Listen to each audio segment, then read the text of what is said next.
নমস্কার। বাংলা জ্ঞান হাব চ্যানেলে আপনাদের সকলকে স্বাগত। তেল, আপনারা জানেন যে তেল কতটা গুরুত্বপূর্ণ। যখন ইরান এবং আমেরিকার যুদ্ধের মুখোমুখি হয়েছে তখন ইরান কিন্তু একটা কথা বলেছিল, জানেন তো? সেটা হচ্ছে স্টেট অফ হরমুজ আমাদের কাছে।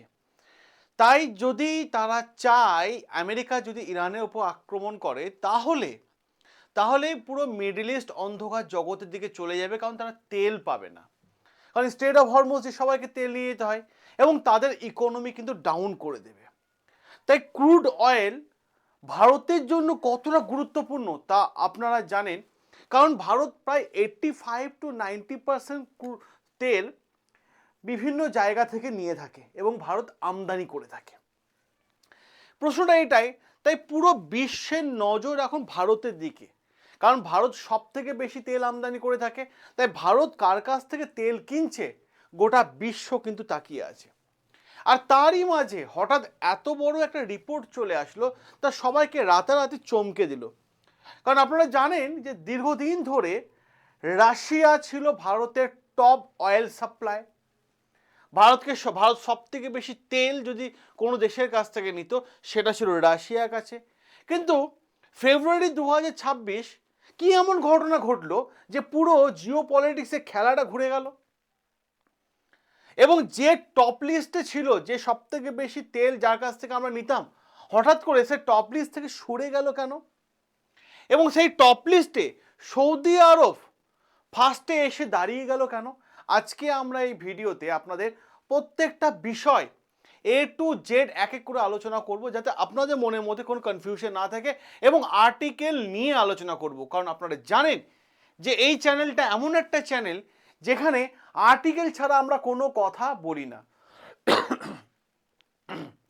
তো আসুন এই ভিডিওটা আমরা আলোচনা করিনি, এই আর্টিকেলটা আলোচনা করিনি। সাথে সাথে আমি সকলকে বলবো, যারা দেখছেন এই ভিডিওটা এখন, সবাই একটু লাইক করে দেবেন এবং আপনাদের নিজস্ব মতামত অবশ্যই জানাবেন।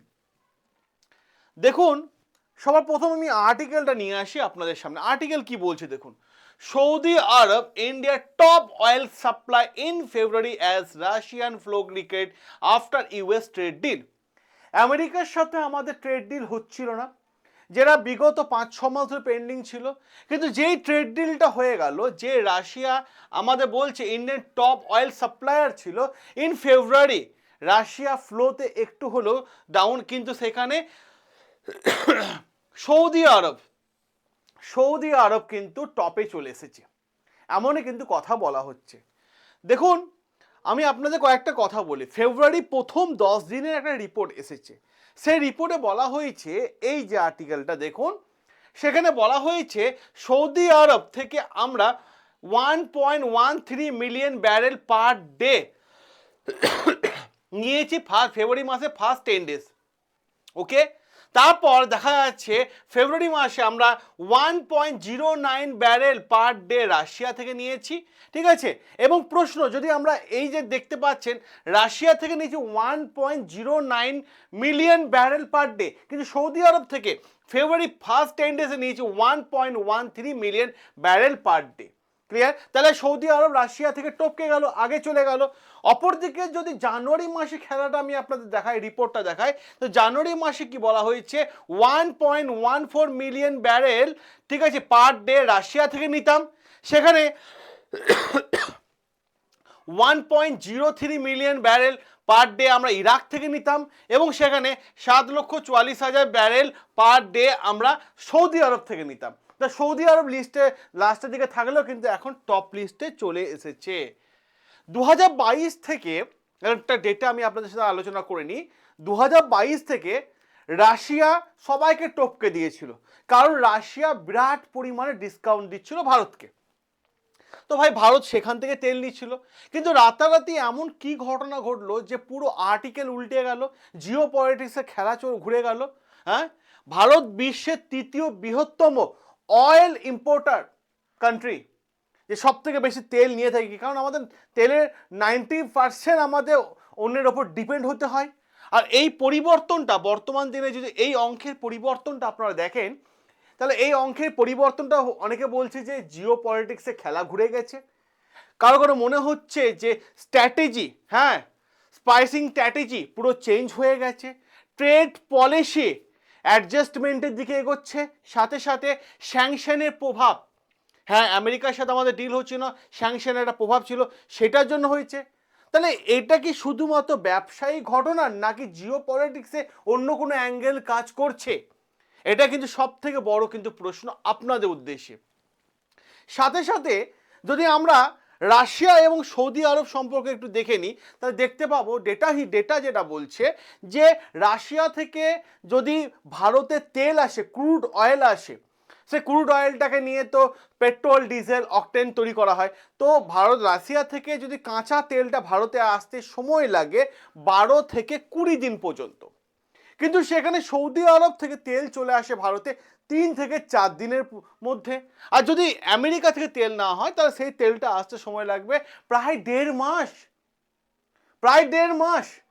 তাহলে সৌদি আরব থেকে তেল আসা খুব দ্রুততার সাথে হয়ে যাচ্ছে, আর যদি দ্রুততার সাথে হয় তাহলে মানে ট্রান্সপোর্ট চার্জেসও কম পড়ে যাবে, ডেলিভারি চার্জেসটা কম পড়ে যাবে, এবং সাথে সাথে কম ইন্স্যুরেন্সের রিস্ক নিয়েও কিন্তু আসা যাবে তেল। তাহলে এখানে তেলের দামও একটু কম হওয়ার সম্ভাবনাও আছে। এটাই জিও পলিটিক্সে একটা অন্যতম খেলা, যে ভাই আগে ডিসকাউন্ট রাশিয়া দিত, এখন ডিসকাউন্ট এবং নানা রকম ফেসিলিটি সৌদি আরব থেকে পাওয়া যাচ্ছে, ভারত সৌদি আরব থেকে বেশি পরিমাণে তেল নিচ্ছে। এবার প্রশ্ন এখানে প্রিমিয়াম কমিয়ে তেলকে প্রতিযোগীমূলক করতে চাইছে সৌদি আরব, হ্যাঁ ডিসকাউন্ট দিয়ে। সৌদি আরব কেন মানে কম্পিটিশনে নামছে, তার মেন কারণটা কি? তার মেন কারণটা হচ্ছে তিনি ভারতীয় রিফাইনারিদের কাছে একটা আকর্ষণীয় দামে দিচ্ছে, যেটা সকলের কাছে একটা মানে ভালো খবর। সাথে সাথে যদি বলি, সৌদি আরব পরিষ্কার জানিয়ে দিয়েছে যে তাদের অত্যাধিক তেল যদি দরকার পড়ে কোনো দেশে তারা দিতে প্রস্তুত, কারণ অতিরিক্ত উৎপাদনের ক্ষমতা সৌদি আরবে আছে, তারা চাইলে দ্রুত বেশি তেল সরবরাহ করতে পারবে, এমনটাও কিন্তু সৌদি আরব ক্লিয়ারলি জানিয়ে দিয়েছে। এবং সাথে সাথে সৌদি আরব চাইছে নাকি, সৌদি আরব চাইছে দুটো গুরুত্বপূর্ণ জিনিস, আর এই দুটো গুরুত্বপূর্ণ জিনিস পুরো জিও পলিটিক্সের খেলাটা ঘুরিয়ে দিয়েছে। সৌদি আরবের উদ্দেশ্য এক, ভারত এবং চীনের মধ্যে লং টাইম মার্কেট বানাতে, আর দুই যেটা হচ্ছে সেটা হচ্ছে ভারত যেহেতু রাশিয়ার ওপর নির্ভর হয়ে আছে, চীন রাশিয়া থেকেও তেল নিচ্ছে, তো ভারত এবং চীনকে রাশিয়ার ওপর নির্ভরতা কমাতে, এইটাই জন্য সৌদি আরব সব থেকে বেশি ভারত এবং চীনের মার্কেট সে ধরতে চাইছে। এইটা হচ্ছে মেন খেলা, এটাই মেন খেলা। এবং সাথে সাথে যদি আমি আপনাদের সামনে আরও একটা ডেটা রাখি যে ইন্ডিয়া এবং ইউএস, ভারত এবং ইউএস এর ট্রেড ডিলের প্রভাব, এটা দেখুন ট্রেড ডিলে যদি প্রভাব হয় তাহলে দীর্ঘদিন ধরে ট্রেড ডিল হচ্ছিল না, সাথে ভারতের ওপর 50% আমেরিকা স্যাংশন লাগিয়ে দিয়েছিল, কারণ একটাই যে ভারত রাশিয়া থেকে তেল কিনছে। কিন্তু এখন ট্রাম্প বলছে যে ভারত রাশিয়া থেকে আর তেল কিনবে কিন্তু কমাবে, পরিমাণটা ধীরে ধীরে কমিয়ে আসবে। এবং সাথে সাথে ভারত কিন্তু এরকম কোনো অফিসিয়াল কমিটমেন্ট দেয়নি যে রাশিয়া থেকে সম্পূর্ণ তেল কেনা বন্ধ করে দেবে, তবে হ্যাঁ পরিমাপটা হয়তো হলেও একটু হতে পারে, কম হতে পারে, এরকম কিন্তু দেখা যেতে পারে। এবার রাশিয়া থেকে কম কেনা হচ্ছে কেন তেল, এই যে সংখ্যাটা দেখছেন না, ফেব্রুয়ারি প্রথম 10 দিনে খেলাটা ঘুরে গেছে, কেন তেল কম কেনা হচ্ছে, এর পেছনেও একটা জিও পলিটিক্সে তথ্য কাজ করছে। তথ্যটা হচ্ছে কি, যে আগে 20 থেকে 30 ডলার পার ব্যারেল ডিসকাউন্ট দিত রাশিয়া, কিন্তু এখন সেটা আরো কম দিচ্ছে সৌদি আরব। আর সৌদি আরব থেকে নেওয়ার আরেকটা অন্যতম গুরুত্বপূর্ণ কারণ, কোনো স্যাংশনের সমস্যা নেই, শিপিংয়ের সমস্যা নেই, ইন্স্যুরেন্সের সমস্যা নেই, তাই ভারত কিছু ডাইভার্টও করছে। ভাই যেখান থেকে কম পয়সায় তেল পাবে সেখানে তো মানুষ যাবে, তাই না? এবং অপর দিক থেকে যদি আরও একটা গুরুত্বপূর্ণ তথ্য এই ভিডিওতে আলোচনা করে নিই, জাস্ট একটু আগে আসলো, আমি দেখছিলাম যখন এই ভিডিও মানে কন্টেন্ট রেডি করছিলাম তখনই আর্টিকেলটা আমার সামনে আসলো। রিলায়েন্স লাইসেন্স পেয়ে গেল ইউএস সরকারের কাছ থেকে, অফিসিয়াল লাইসেন্স পেয়ে গেল। এবার রিলায়েন্স সরাসরি ডোনাল্ড ট্রাম্প যে ভেনেজুয়েলা দখল করলো না, নিকোলাস মাদুরো এবং তার স্ত্রীকে বন্দি করে ভেনেজুয়েলা কন্ট্রোল করে নিল, এবং ডোনাল্ড ট্রাম্প বলে দিল যে এখানকার সমস্ত অয়েল কোম্পানিগুলো এবার আমেরিকার অয়েল কোম্পানি এসে কাজ করবে। এবার ভারতকে ইউএস লাইসেন্স দিয়ে দিল, রিলায়েন্সকে লাইসেন্স দিল যে রিলায়েন্স এবার ভেনেজুয়েলা থেকে তেল কিনতে পারবে। আগে কিন্তু ইউএস স্যাংশনের কারণে গোপনে তেল কেনা হচ্ছিল, কিন্তু এখন আর রিলায়েন্সের কোনো ঝুঁকি নেই। তাই ইউএস ট্রেজারি ওপিএসি অনুমতি দিয়ে দিয়েছে ভাই রিলায়েন্সকে যে তুমি ভেনেজুয়েলা থেকে তেল কিনতে পারো, কোনো সমস্যা নেই। এবার যদি আসি ভেনেজুয়েলার তেল কেন এত গুরুত্বপূর্ণ, কারণ ভেনেজুয়েলার তেলে মারাত্মক লেভেলে ক্রুড অয়েল আছে, যেটা বলতে গেলে কোয়ালিটি এবং কিছুটা সস্তার দিকে, এবং আন্তর্জাতিক বাজারে বলা হচ্ছে পার ব্যারেল $8 থেকে $15 কমও হতে পারে। এবার রিলায়েন্সের সুবিধা কি?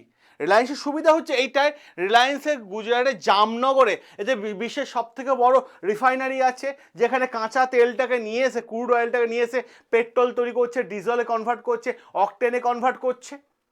রিলায়েন্সের সুবিধা এটা, এবং হেভি ক্রুড দক্ষতায় রিফাইনারি করতে সুবিধা হচ্ছে। তাই সস্তায় কিনে যে হাই গ্রেড ফুয়েল বানিয়ে লাভ করতে পারবে, এটা একটা বড় ইম্পর্টেন্ট গুরুত্বপূর্ণ কারণ। এবং সাথে সাথে যদি আমরা আরও একটা গুরুত্বপূর্ণ তথ্য আলোচনা করে নিই এই ভিডিওতে, সেটা আমরা দেখতে পাবো ভারত এনার্জি স্ট্র্যাটেজি, হ্যাঁ, সম্পূর্ণ আলাদা দেখা যাচ্ছে। কীরকম আমি বলে দিই, যেখানে সস্তায় পাবে সেখান থেকে তেল কিনবে, কারণ এক দেশের ওপর তো নির্ভর হয়ে লাভ নেই। এক দেশের উপর নির্ভর হয়ে লাভ আছে কি, কারণ ডিপ্লোম্যাটিক ব্যালেন্স মেনটেন করে চলতে হবে ভাই বর্তমান দিনে যা অবস্থা। আজকে যদি আমেরিকার সঙ্গে রাশিয়া যুদ্ধ লেগে যায়, না লাগুক, ভগবান না করুক যুদ্ধ, কারণ কোনো যুদ্ধ মানুষের মৃত্যু এইসব দেখা যায়। তা আজকে যদি রাশিয়ার সাথে আমেরিকার যুদ্ধ লেগে যায়, তাহলে সেখান থেকে তেল আসা তো বন্ধ হয়ে যাবে, তাহলে আমাদের দেশে তো ইকোনমি ডাউন হয়ে পড়বে। তাহলে এক দেশের সাথে তেলের সম্পর্ক, ঠিক আছে, বা নির্ভরতা না করে ডিপ্লোম্যাটিক ব্যালেন্স রেখে চলছে ভারত, একদম সুন্দরভাবে রেখে চলছে। রাশিয়াকে টপকে এখন মানে ইরাক কনসেপ্ট এসেছে, সৌদি আরবে চলে এসেছে, এই সমস্ত দেশের কাছে তেল নিচ্ছে। কারণ 2022-এ যদি রিপোর্ট দেখি, 2022 থেকে টপে ছিল রাশিয়া, তারপর ইরাক, তারপর সৌদি ছিল 3 নম্বরে, কিন্তু এখন সৌদি চলে আসলো 1 নম্বরে। আর এইটাই তো ডায়নামিক কিছুটা হলেও বদলাতে পারে। এই আর্টিকেলটা আমি আপনাদের উদ্দেশ্যে রাখলাম যে 2022 থেকে যে খেলাটা 2026 পর্যন্ত দেখা গেল যে রাশিয়া ও টপ লিস্টে ছিল, এখন সৌদি আরব টপ লিস্টে, তাহলে রাশিয়া থেকে কি ভারত একদমই ধীরে ধীরে তেল কেনা বন্ধ করে দেবে? আপনারা কি ভাবছেন সেই যুক্তি দিয়ে আপনাদের মতামত অতি অবশ্যই কমেন্ট বক্সে কমেন্ট করে জানাবেন। সকলে ভালো থাকবেন, সুস্থ থাকবেন, সাবস্ক্রাইব করে নেবেন বাংলা জ্ঞান হাব, যেখানে প্রতিটা আর্টিকেল তুলে এনে আমি আপনাদের সামনে আলোচনা করে থাকি। দেখা হবে আপনাদের সাথে নতুন আরও একটা আর্টিকেল নিয়ে।